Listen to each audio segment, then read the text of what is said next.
మనిషి అడవిలోని మృగాల నుంచి రక్షణకు ఊరిని నిర్మించుకున్నాడు.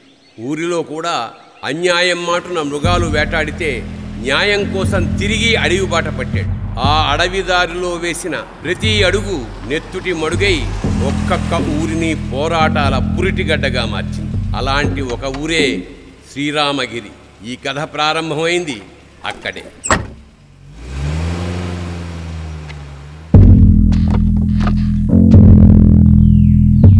सुबह सुबह दिमाग खराब हो गया रा भाई.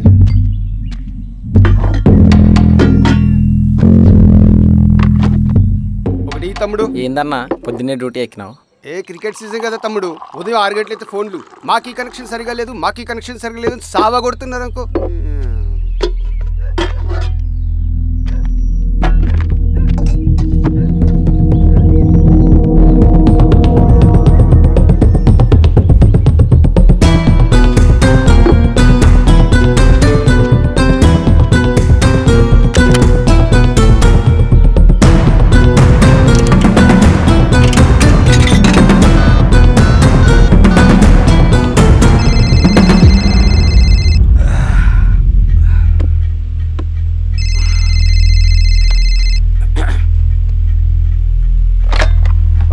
Penupaka police station. తాగి ఊళ్ళోకి వచ్చాడు సార్. నిజమా? అవును సార్, నా పక్కనే ఉన్నాడు సార్. సరే సరే అరే మాణిక్యం తమ్ముడు. బాబాయ్ బాగున్నావా? బాగున్నా. పెద్దోడు బాగున్నాడా? బాగున్నాడు. అవును బాబాయ్, మన ఊర్లో రైతు కూలీ సమస్య తీరిందా? లేదయ్యా. ఈ సమస్యను మనం త్వరగా తేల్చాలి బాబాయ్. ఏదో ఒకటి త్వరగా తేల్చండి అయ్యా. వస్తాను బాబాయ్, జాగ్రత్త. బాబు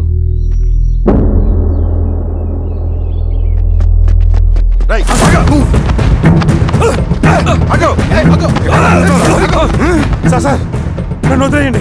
మీరు ఎవరు చూసి ఎవరు అనుకుంటారో, నేను సోషల్ వర్కర్ని.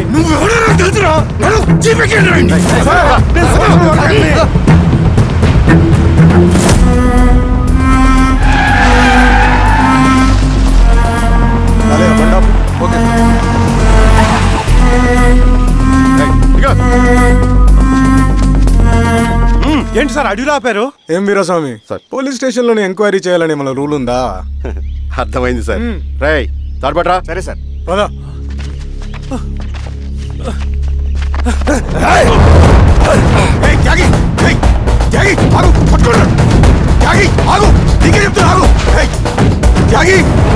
చెప్తున్నా నీకు ఆగు. ఆగు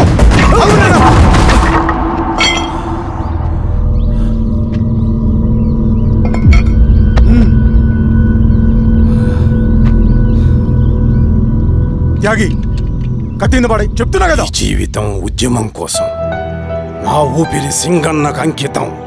లాల్ సలాం, విప్లవం వర్ధిల్లా.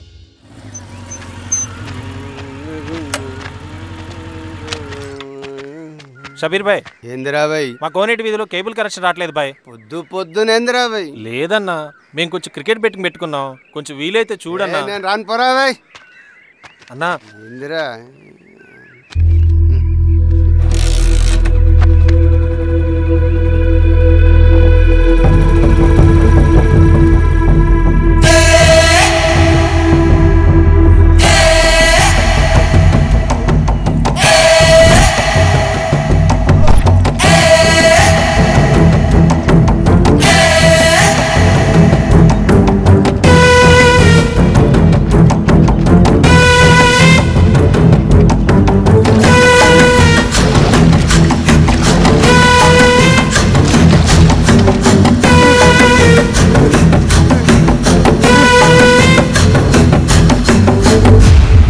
కామ్రేడ్స్.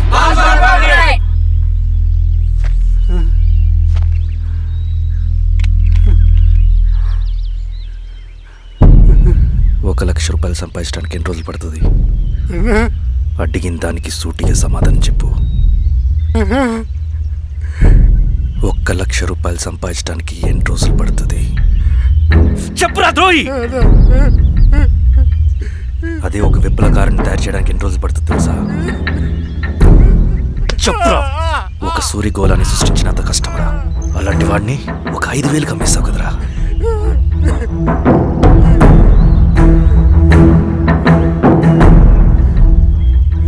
వీడు చేసిన తప్పుకి ఏంటి దండన?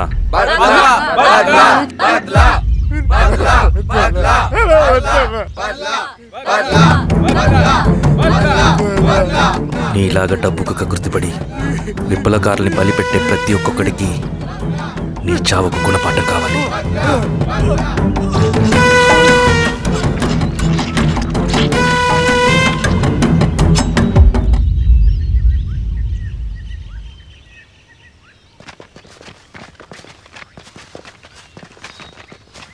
త్యాగి స్థానంలో మరొక వ్యక్తిని రిక్రూట్ చేయమని సెంట్రల్ కమిటీ నుంచి మెసేజ్ వచ్చింది. ఆ వ్యక్తే మన కళ్ళు చెవులు. తగిన వ్యక్తిని రిక్రూట్ చేయాలి. అలాగే కామ్రేడ్. లాల్ సలాం.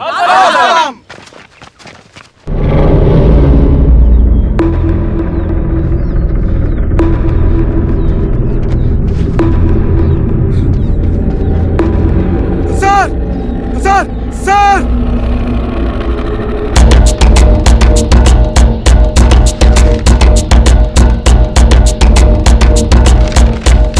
హెచ్చరిక.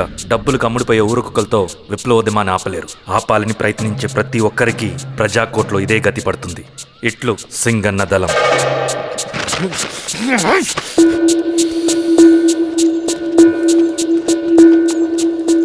అయ్యా, మీకోసం చెన్నారెడ్డి గారు శేషారెడ్డి గారు వచ్చారండి.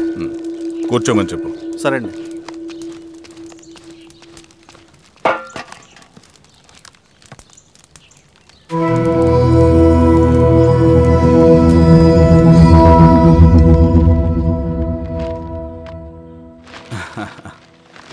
కూర్చోండి బాబాయ్. ఏంటి బాబాయ్ పొద్దు పొద్దున ఎలా వచ్చారు? అదే ఈశ్వరా, రైతు కూలీల విషయం. అవును బాబాయ్, ఈ విషయం పెద్దది కాకుండానే ఇక్కడే తుంచేయాలి. ఊళ్ళో అందరి సమస్య అదే ఈశ్వర. వాళ్ళు సరిగ్గా సమయం చూసి కూలీ రేట్లు పెంచమంటున్నారు. ఒక 5-10 అయితే మనకు పెద్దగా బాధ ఉండేది కాదు. ఏకంగా 50 రూపాయలు పెంచమంటున్నారు. ఇక మనకు మిగిలేదేంటన్నా?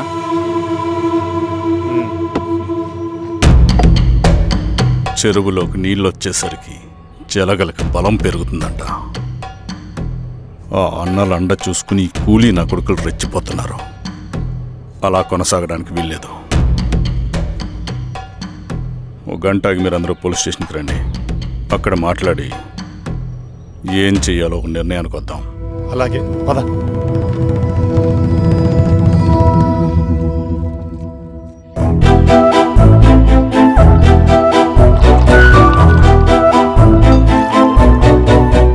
బాబు సార్, స్టేషన్కి ఓ 10 టీలు త్వరగా పంపించు. Okay sir. Okay sir.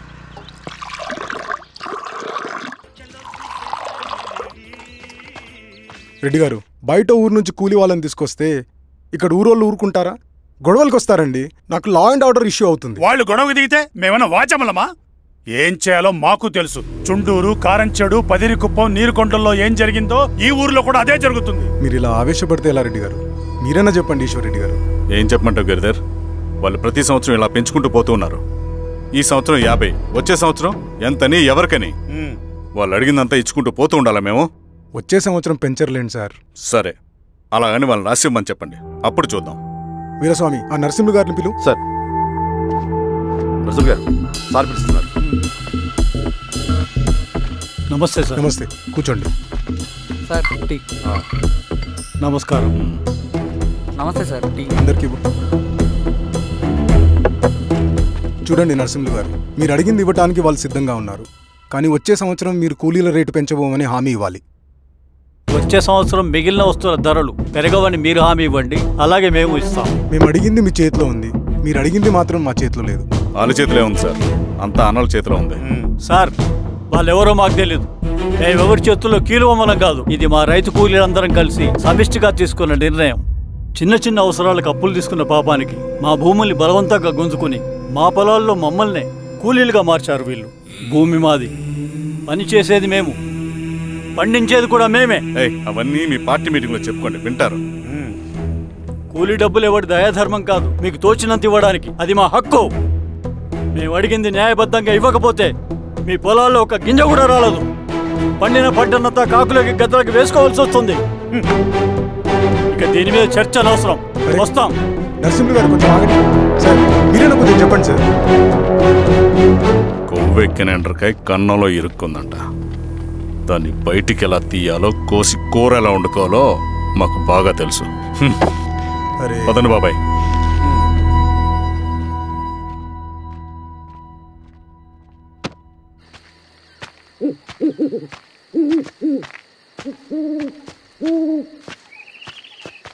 Lal సలాం కామ్రేడ్. లాల్ సలాం. ఇంత పొద్దున లేచారంటన్నా? విప్లవకారుల జీవితాలు ఇంతే కదా రవి. 15 ఏళ్ళుగా ఇదే జీవితమే కదా బతుకుతున్నాను. ఎటువైపు నుంచి ఎవడొచ్చి అటాక్ చేస్తాడో తెలీదు. పరిగెడుతూనే ఉండాలి.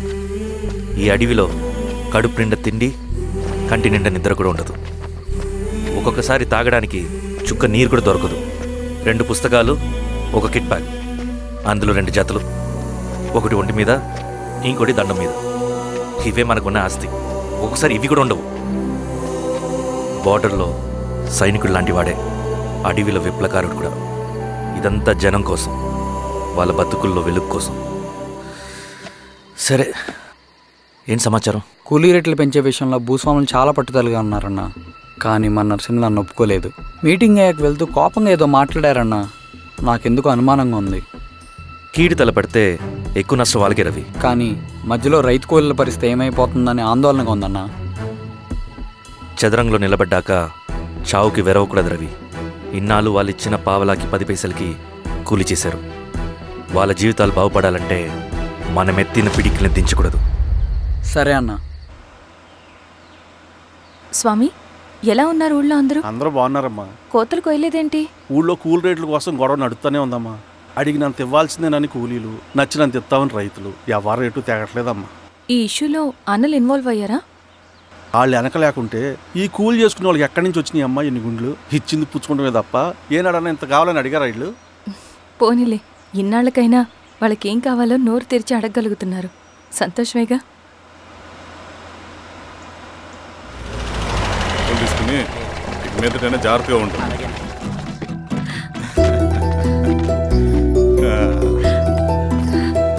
బాగున్నావమ్మా? బాగున్నానన్నయ్య, నువ్వెలా ఉన్నావు? బాగున్నాను. రా లోపలికి వెళ్దాం. రా కూర్చో.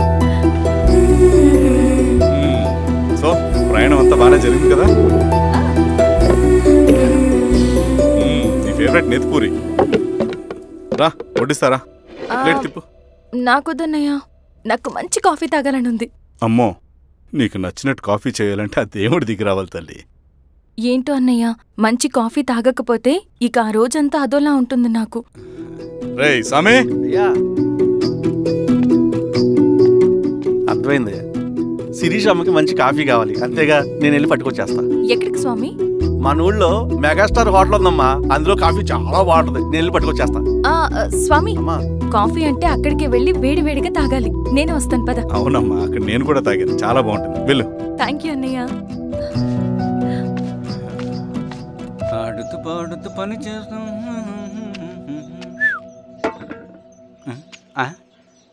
ఏంది మీ పిల్లగాడికా? అవును. ఒకసారి పెట్టుకొని చూస్తా. పెట్టుకో.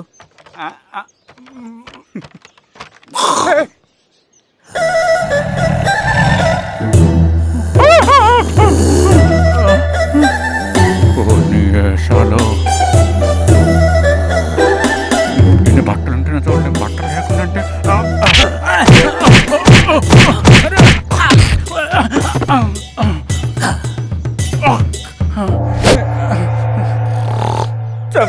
నీకు దండ పెడతా.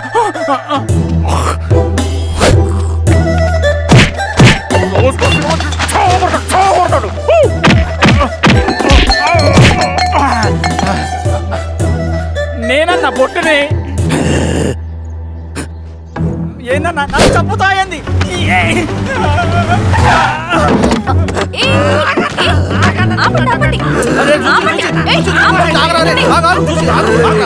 రాత్రి దొంగ సినిమా చూసాడమ్మా, పొద్దున్న నేను పొలాలు కొంచెం చంపేస్తాడమ్మా.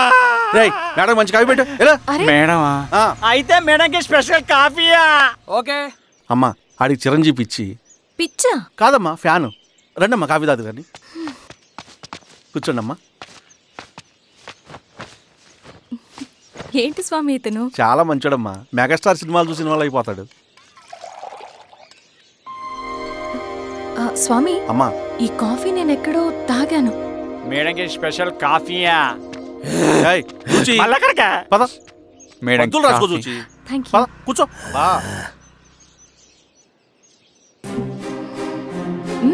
కాఫీ బాగుంది. ఎవరు చేశారు? మా రవణ పెట్టాడమ్మా. రవి? ఎవరు రమ్మను? రవణ మేడం పిలుస్తున్నారు.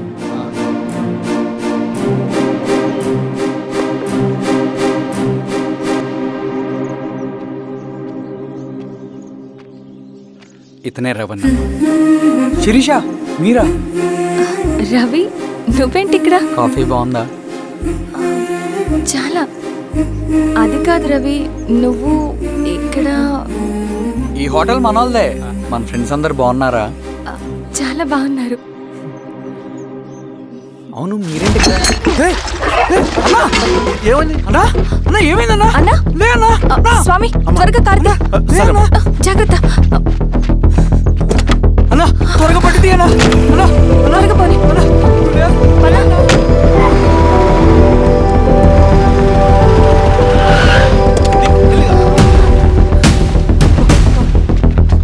డాక్టర్ డాక్టర్ డాక్టర్ డాక్టర్ ఏమైంది? డాక్టర్ త్వరగా చూడండి డాక్టర్. లోపల తీసుకురండి.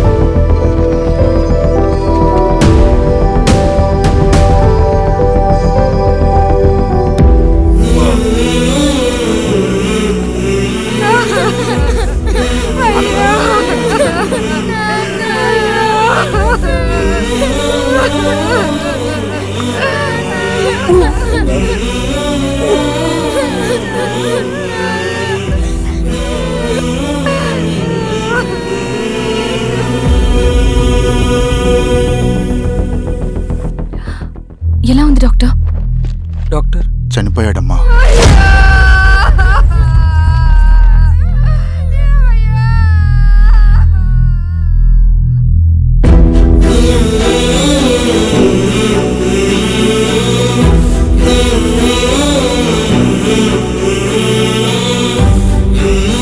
ఆ పేపర్స్ ఏంటి రవి?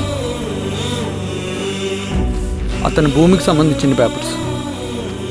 ఒక సంవత్సరం నుంచి ఈ పేపర్స్ పట్టుకుని ప్రతిరోజు ఎంఆర్ ఆఫీస్ చుట్టూ తిరిగేవాడు. భూమిని తాకట్టు పెట్టి అప్పు తీసుకున్న పాపానికి టైంకి వడ్డీ కట్టలేదని అప్పిచ్చిన ఆ దొర ఎంఆర్ఓ ఆఫీస్లో లంచం ఇచ్చి భూమిని తన పేరు మీద రాయించుకున్నాడు. ఈ ఎంఆర్ఓ ఆఫీస్లో ఎవరు నిజాయితీగా పనిచేయట్లేదండి. చెట్టు కట్టి నరకాలు ఒక్కొక్కడిని. నరికేయడమేంటి రవి? నువ్వు కాగితం మీద ఒక బొమ్మ గీస్తావు, ఒక చోట సరిగ్గా రాదు, ఏం చేస్తావు? ఎరేజర్తో సరిచేస్తావా లేకుంటే ఆ పేపర్ని చింపేస్తావా? మరి మనుషుల విషయంలో ఎందుకు రాదు ఆ ఆలోచన? తప్పు చేసిన ప్రతి ఒక్కరిని నరుక్కుంటూ పోతే చివరికి మిగిలేది మనుషులు కాదు, శవాలు.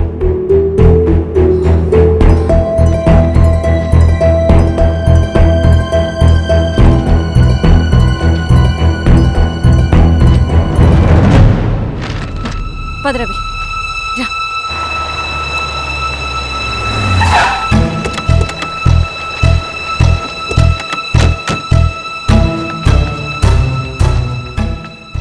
పానుకోటి నర్సయ్య ల్యాండ్ ఎవరు చూస్తున్నారు?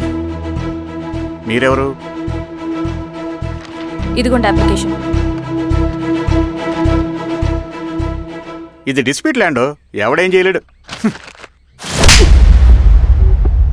నీ నిర్లక్ష్యం, నీ లెక్కలేనితనం వల్ల ఒక నిండు ప్రాణం పోయింది. ఒక కుటుంబమే రోడ్డు మీద పడింది తెలుసా? ఏంటమ్మా గొడవ?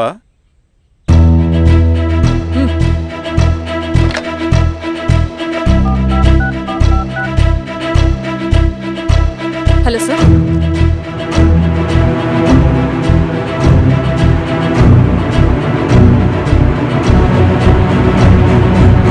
Okay sir. You are dismissed. Peon, నేను ఒక పేపర్ ఇస్తాను, అది కలెక్టర్ గారికి ఫ్యాక్స్ చేయి. అలాగే మేడం. ఎవరమ్మా మీరు? ఈ ఊరికి కొత్తగా వచ్చిన ఎంఆర్ఓ.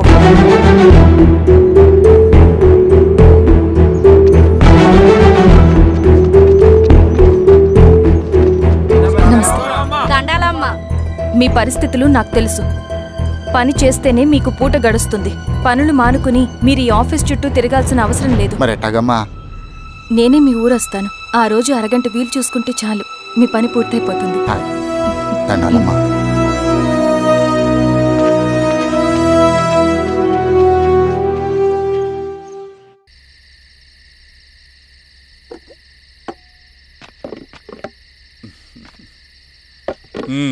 ఎంఆర్ఓ గారు ఏంటి ఛార్జ్ తీసుకున్న మొదటి రోజే ఆఫీస్లో మీ పవర్ చూపించారట?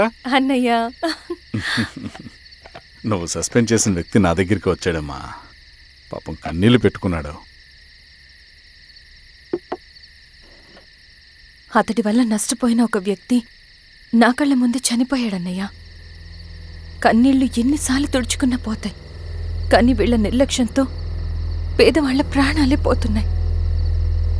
అన్నయ్య, మా నూరి సమస్య పేదరికం కాదు, నక్సలిజం. నాలాంటి ప్రభుత్వ ఉద్యోగులు వాళ్ల డ్యూటీలు సక్రమంగా చేయకపోవడం వల్ల విసిగిపోయిన జనం అడవిలో వాళ్ల హెల్ప్ తీసుకుంటున్నారు.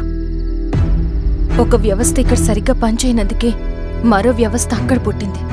అందుకే నా పన్నం చేయనివ్వండి. స్నానం చేసిరండి, భోజనం చేద్దాం.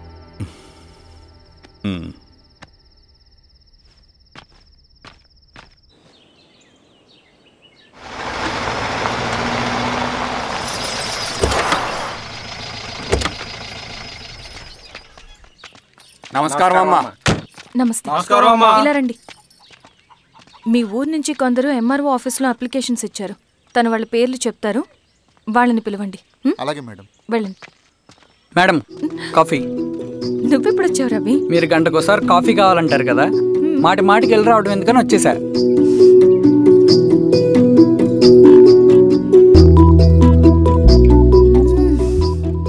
రవి, ఈ కాఫీ కోసమైనా నేను పెళ్లి చేసుకోవచ్చు. అదేంటి అలా అనేసారు? That's a compliment. భలే వారండి బాబు. దండాలమ్మా. నమస్తే. ఇలా ఇవ్వండి. చెప్పండి, మీ సమస్యలేంటో. పేరు తలుపుల వీరాంజనేయులు. ఉన్నది 3 ఎకరాల పొలం. చెన్నుపాటి ధనుంజయరావు అనే మహానుభావుడు అందులో 2.5 ఎకరాల భూమిని తన పేరు మీద రాయించుకున్నాడు. అడిగితే నీ దిక్కున్న చోటు చెప్పుకోమన్నాడు. దిక్కులేనాడు కాబట్టి 1 ఎకరం భూమి మీదే పెద్ద కుటుంబాన్ని నెట్టుకొస్తున్నాడు. అవునమ్మగారు, ఆ పొలం ఎలాగైనా తిరిగి ఇప్పించేయండి అమ్మగారు. ఆ పొలం కోసం 3 సంవత్సరాల నుంచి తిరుగుతున్నాను అమ్మగారు. వీరబాబు, వీళ్ళందరి దగ్గర కలెక్ట్ చేసుకో. మేడం, దాదాపుగా ఇక్కడ ఉన్న వాళ్ళందరి పరిస్థితులు ఇవే. వీళ్ళ సమస్యలు పరిష్కారం కావాలంటే మాట్లాడాల్సింది వీళ్ళతో కాదు మేడం, మన ఊరి పెద్ద మనుషులతో. ఇందు మూలంగా 50 మంది గ్రామ ప్రజలకి తెలియజేయదేవనగా శ్రీరామగిరి గ్రామ పంచాయతీ మోతుబరి రైతులు, సన్న చిన్నకారు రైతులందరూ రేపు ఉదయం 10 గంటలకి ఎంఆర్ఓ ఆఫీస్ దగ్గరికి రావాలా.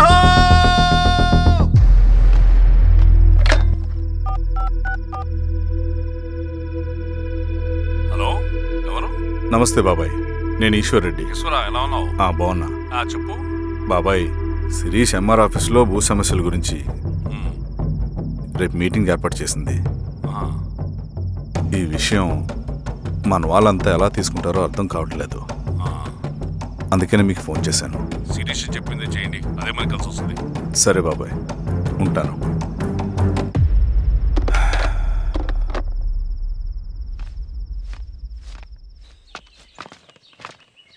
నమస్తే మేడం. నమస్తే అమ్మా. కూర్చోండి. పొలాల్లో పండిన పంట కోతకొచ్చినా ఈ రోజుకి ఒక్క గింజ కూడా తెగకుండా పక్షులకు, పందికొక్కలకు ఆహారంగా పోతుందంటే దానికి కారణం ఇది. ఈ ఊరికి పట్టిన దౌర్భాగ్యం మీరు చేసిన అక్రమాల చిట్టా. కడుపు మంటతో ఉన్నవాళ్లు మీరు చెప్పిన కూలీకొచ్చి ఎందుకు పనిచేస్తారు? దౌర్జన్యాలు చేసి దిక్కున్న చోట చెప్పుకోమన్నారు. ఇప్పుడు అడవే వాళ్ళకి దిక్కైంది. అది ఎవరి తప్పు? మొత్తం 100 ఎకరాల పైచిలుకు భూమి వాళ్ల దగ్గర దౌర్జన్యంగా లాక్కుని ఇన్ని సంవత్సరాలుగా మీరు అనుభవిస్తూ ఉన్నది. మీ అంతట మీరుగా తిరిగిచ్చేస్తారా, లేదా చట్టం ఎలా పనిచేస్తుందో మీకు చేసి చూపించమంటారా? అలా చేయండి మేడం. నువ్వు ఆగవయ్య నరసింహులు. ఏం చేయాలో మా ఎంఆర్ఓ గారికి బాగా తెలుసు. అట్టా కానివ్వండి అమ్మా. ఇస్తే మీ పొలాలు ఇవ్వండి, మా వివం. మీ పేరేంటి? సామిరెడ్డి. రూల్స్ ప్రకారం వెళ్తే మీ మొత్తం పొలం పోతుంది. కూర్చోండి. సామిరెడ్డి కూర్చో.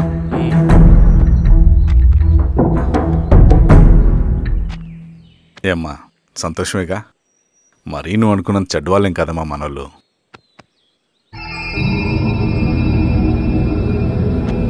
పదనాన్న. నమస్తే. పెద్ద ఆయన చెప్పాడు అంతా మన మంచికే. పోను పోను నీకే అర్థం అవుతుంది. ఎన్నాళ్ళకి మీకు మంచి జరుగుతుంది.